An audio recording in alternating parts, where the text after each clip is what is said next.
भदरवा में हुए आज के दिन का ये ब्लॉक दिवस की आप तस्वीरें देख पा रहे हैं, जहां पर सरपंच जितने भी इस ब्लॉक दिवस में पहुंचे थे उन्होंने अपनी नाराज़गी सरकार से जाहिर की।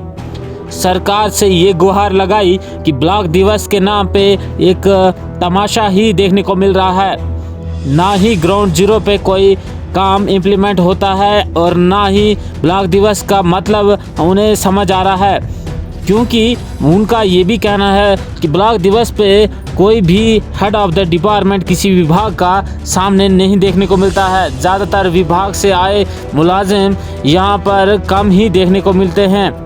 देखिए भदरवा से सरपंचों ने किस तरीके से जो है सरकार के आगे अपनी इस शिकायत को लेके आए। सुनिए सरपंच साजिद मीर की ज़बानी भदरवा ब्लॉक दिवस की आज की ये कहानी। साथ ही साथ यदुवीर ठाकुर जो कि डीडीसी काउंसलर हैं, क्या कुछ वो कहते हैं वो भी सुनने के लिए काफ़ी दिलचस्प है। पेश है भदरवा से कमलचाड़ी की ये खास रिपोर्ट। आप कम से कम पब्लिक को तो कॉन्फिडेंस में लें। आप अटेंडेंस लगा के वो नहीं आएंगे, बाद में वो आपके पास आएंगे, जनाब वाला हाथ पैर जोड़ेंगे, वहाँ पर हमारे खिलाफ बड़ा बुरा बोलेंगे, उसके बाद निकल आएंगे, उनके गुनाह माफ। हम जो ज़मीन पे तरस रहे हैं, जो तड़प रहे हैं, हम वहाँ के वही हैं। हम ये नहीं कहते कि सारे डिपार्टमेंट हैं, कुछ डिपार्टमेंट्स यहाँ पर हैं जो बिल्कुल लोगों की बैक एंड कॉल पे होते हैं, जो लगे होते हैं, हम उनको अप्रिशिएट करते हैं, हर वक्त अप्रिशिएट करते हैं। लेकिन जो ज़मीन पे है ही नहीं, उनका जवाबदेही, उनकी अकाउंटेबिलिटी कौन फिक्स करेगा? एक दूसरी जनाब वाला मेरी पंचायत है, मैं आपको सिर्फ अपनी पंचायत का बताता हूँ। मेरे 7 वार्ड हैं, मेरा एक वार्ड कपरा है, ना वहाँ पर कोई फर्स्ट एड सेंटर है, ना वहाँ पर कोई आंगनवाड़ी सेंटर है। मेरा एक वार्ड सबसे इम्पॉर्टेंट जो है वो दरंगा के पार लामोद, ना उनके पास रोड है, और that ward is an exclusive SC ward, वो एससी वार्ड है। और गवर्नमेंट कितनी प्रोमिसेस करती है कि हम एससी को ये कर रहे हैं, हम एसटी को ये कर रहे हैं, कर भी रहे हैं, लेकिन एससी वार्ड है, ना वहाँ पर फर्स्ट एड सेंटर है, ना वहाँ पर सड़क है, ना वहाँ पर कोई प्राइमरी स्कूल है। आप मुझे बताएं वो गरीब लोग कहाँ जाएंगे? उसके अलावा क्या गवर्नमेंट और हमारी एडमिनिस्ट्रेशन इतनी सीरियस है? मैं फिर से कहूँगा जनाब, आप नए आए हैं, आप बिल्कुल अपने तरफ नहीं लीजिएगा, आपसे तो अभी हमारी शुरुआत है, हमें तो उम्मीदें आपसे हैं। एक सड़क के लिए जो मेरी पंचायत में गुजरती है, जिसके ऊपर हमें एक एडवाइज़र साहब का काफिला रोकना पड़ा, क्या एडमिनिस्ट्रेशन, क्या डीसी साहब, क्या आप, क्या यहाँ की लोकल एडमिनिस्ट्रेशन, चाहे वो आरएंडबी है, वो ये चाहती है कि कल को कोई भी वीआईपी यहाँ पर आए और हम उसको अमीरानगर से ऊपर घुसने ना दें? हमारे पास क्या है? एक ही धमकी होती है भाई तुमको थाने में डाल देंगे। तो मैं पहले से कहता रहा हूँ, मेरे लोग पहले से कहते रहे कि हम थाने वाले इन चीज़ों से हम नहीं डरते, क्योंकि हमारे लोगों के ग्रीवेंसेस हैं।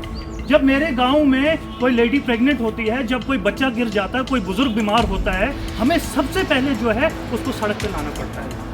तो मुझे बताइए हम लोग कहाँ जाएंगे? अच्छा, जिन लोगों के वहाँ पर ग्रीवेंसेस हैं, उनके ग्रीवेंसेस को आज की डेट में मुझे बताएं 8 FIR हमने ली, एडवाइजर साहब का काफिला हमने रोका, उसके बाद कौन सा डिपार्टमेंट है, कौन सा विंग है, बीट आरएंडबी, बीट एडमिनिस्ट्रेशन या डिस्ट्रिक्ट एडमिनिस्ट्रेशन से, जो हमारे पास आज तक बात करने आया कि बताओ यार ये एक बार हो गया है, दोबारा नहीं होना चाहिए? कौन आया? कोई नहीं आया। वो उस वक्त हो गया डन एंड डस्टेड, हम पे FIR लगी, खत्म बात, वो अपने रास्ते, सारे अपने रास्ते चले गए। जनाबे वाला उस पर मुझे क्लैरिटी दे। और मेरे लोगों के वहाँ पर जो ग्रीवेंसेस है, चाहे उनका एग्जीक्यूशन, ये फंडिंग का मसला है, ठीक है, कंपनसेशन का मसला है, या जिनके घर गाहे भगाए किसी साजिश की वजह से, या किसी गरीब को ज़बरदस्ती उसका घर जो है उसमें लाया गया है, जिसकी वजह से वो हट गर्म हो गया है, जनाबे वाला वो स्टेक होल्डर्स है, उनको आप बुलाएं, मुझे भी बुलाएं, हम आपके पास बैठेंगे, उनके मसले हल करेंगे। एक दूसरी चीज़ मेरी फिर से मैं कहूँगा, मेरा एससी वार्ड है वो लामोद है, वहाँ पर ना मेरे पास स्कूल है, ना मेरे पास डिस्पेंसरी है, ना मेरे पास वहाँ पर रोड की सुविधा है। उसके लिए जनाब वाला मैंने कल रात को आपको मेल भी किया है, आपके इस पे ईमेल से, वहाँ पर लोगों ने जो रिक्वेस्ट सबमिट की है, पूरे उसके कागजात जो है हमने आपको मेल किए, रिक्वेस्ट लेटर डाला है कि उनके लिए एक सेपरेट DPR भी बनाया जाए, ताकि उन लोगों को डिफेंस रोड से 500 मीटर का फासला है वो कवर हो, ठीक है। उसके बाद सर मेरा केंद्र विद्यालय का मसला, मैं अलल आलाम कहता हूँ, यहाँ पर बहुत सारी चीज़ें हैं, अपने अपने इंटरेस्ट हैं, हम समझते हैं, डाइवर्सिटी है, इंटरेस्ट होते हैं, लेकिन जो हमने ज़मीन वहाँ पर दी है 115 किनाल, उस पर सर हमारी पंचायतें कॉम्प्रोमाइज़ नहीं करेंगी, वो केंद्र विद्यालय हमें वहाँ होना चाहिए। सिर्फ आपके उसमें रख रहा हूँ कि उसके ऊपर जो है हमें रोड का मसला आ रहा और रोड नहीं है। और मैं ये भी कहूँगा, उस वक़्त जब कमिश्नर साहब आए थे केंद्र विद्यालय के, जिनके पास हिमाचल और जम्मू कश्मीर का चार्ज था, जनाब वाला उनने वहाँ पर सारी साइट विजिट की थी, और उस वक़्त हमें चेयरमैन साहब ने कहा था मैं 2 करोड़ रुपये दूंगा, इसको सेटल करेंगे। बहरहाल मैं समझता हूँ उनके पास भी पैसा नहीं है। इंसान जज्बात में बहुत बड़ी बड़ी चीज़ें कह देता है, जब हकीकत सामने आती है। रफ रोड जो निकाला गया है वो 2010 में निकाला गया है और आज 2022 है सर। उसके लिए भी हमने पंचायत की तरफ से 2 लाख रुपए माना है, वो मशीन चली है, अदरवाइज वो भी नहीं होता। वो तो हमारी काविशें हैं, हमारी कोशिशें हैं कि हम किसी भी एंड पे जाके उसको सेटल करें, फिर उसके बाद वो साड़ी का इशू निकालें सर।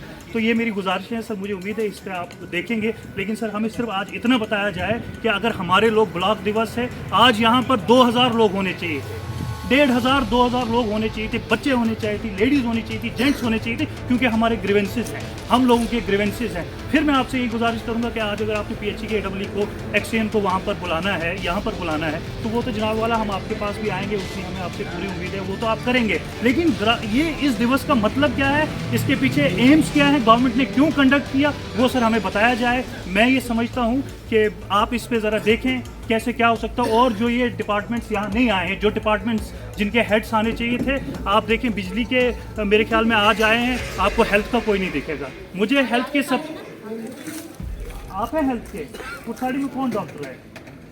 डॉक्टर वो है ना MLHPS लड़की है एक। क्या नाम है उनका? यही इसलिए मैं कहता हूँ, तो जनाबे वाला हमें जो है हेड ऑफ डिपार्टमेंट्स यहाँ पर बिठाएं, इनको अपने डॉक्टर का नहीं, इनसे हम क्या गिला करें, क्या ये और हम में कोई फर्क ही नहीं है, होने चाहिए थे। हम सब रिसीविंग एंड पे हैं, ठीक है ना। तो इसलिए आपसे कोई गुजारिश ये नहीं, आप अपनी तरफ नहीं लीजिएगा। तो इससे हमारी गुजारिश है कि जो हेड है उनको बुलाया जाए, हम उनसे सवाल जवाब करें, हमें भी सेटिस्फेक्शन हो, हमारे लोगों को भी सेटिस्फेक्शन हो। अदरवाइज ये जो चल रहा है जनाबे वाला, वेरी ब्लेटेंटली ये बिल्कुल एक एब्सर्ड एक्टिविटी है, एक एब्सर्ड एक्सरसाइज है। हालांकि गवर्नमेंट ने इसको बहुत ज़बरदस्त तरीके से, उनके अपने इसके पीछे एम्बिशंस थे, लेकिन ज़मीन पे आते आते इसको क्या हुआ है, ये एक फेलियर साबित हो गया है। और जनाब वाला ऐसा ना हो कि अगले ब्लॉक दिवस में हम लोगों को सड़कों पे आना पड़े, हमें कोई ऐसा रायअमल इख्तियार करना पड़े जिसमें हमें भी प्रॉब्लम हो और एडमिनिस्ट्रेशन को भी प्रॉब्लम हो। इसलिए जनाब हमारी आपसे बेसीधे PRI गुजारिश है, हम आपके हर फ्रंट पे आपके साथ लड़ने के लिए तैयार हैं। जहाँ पर जिस वक्त जिस हाल में हम होंगे, हम आपके साथ खड़े होंगे। लेकिन गुजारिश ये है कि जो यहाँ पर अकाउंटेबल लोग हैं उनको यहाँ लाए और हमारे मसलों का हल करें। साहब मैं तो यही बोलना चाहूँगा, ब्लॉक दिवस जो है ये बहुत एक गवर्नमेंट ऑफ इंडिया या UT-J&K ने ये इसको इसलिए कि ग्रास रूट लेवल तक लोगों की बात सुनी जाए, लेकिन कहीं ना कहीं इसमें थोड़ी कोताही हो रही है। इसलिए हो रही है कि कोई अफसर वहाँ पूरे तरीके से यहाँ अटेंड नहीं होते हैं, जिस तरीके से PRI जो है नाराज़ है कहीं ना कहीं। लेकिन ADC साहब से हमारी खुलकर बात हुई है कि अगला जो ब्लॉक दिवस होगा उस पर सारे अफसर आएंगे, हेड होंगे, जो उनसे बात की जाएगी डायरेक्ट। अभी भी आपको पता है कि ADC साहब ने कितने अफसरों को अभी बुलाया, और मुझे लगता है आज जो मार्च होने जा रहा है उनकी भी कहीं कहीं परेशानी है। तो हम सबसे यही अपील करना चाहेंगे कि ब्लॉक दिवस में सारे आ जाएं और यहाँ अपने अपने मुद्दे को रखें।